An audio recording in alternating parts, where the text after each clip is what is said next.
Yet another example, if I have something of the form u squared minus a squared, in this case I'm going to let u equal a secant theta. So now when I put it back in and square it and factor out the a squared, I'll have secant squared minus 1, which is tangent squared. Square root of tangent squared is tangent, so that'll work out rather nicely. In this case, a is going to be 2, because 2 squared is 4. So I'm going to let x equal 2 secant theta, which means that dx equals 2 secant theta, tangent theta, d theta. So if I put everything back in, I'll have the integral of the square root of, see, this is going to be 4 secant squared theta minus 4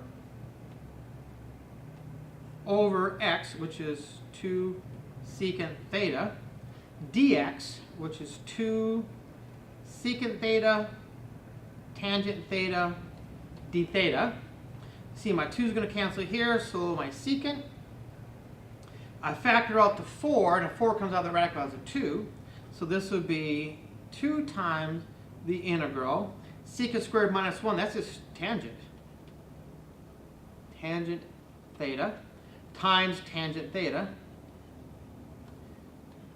d theta. So this is twice the integral of tangent squared theta, d theta, which I don't know how to integrate tangent squared as it sits, but I can rewrite it. 2 times the integral of secant squared theta minus 1, that's my tangent squared, d theta. Well, the antiderivative of secant squared is tangent, so I'll have 2 times tangent theta minus theta. So I need to go back to my original substitution here, and I said that x is equal to 2 secant theta.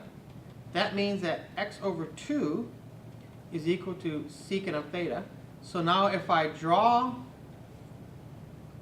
my right triangle,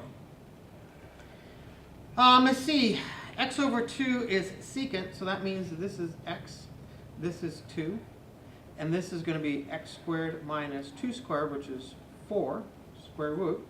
Now I can read off everything I need.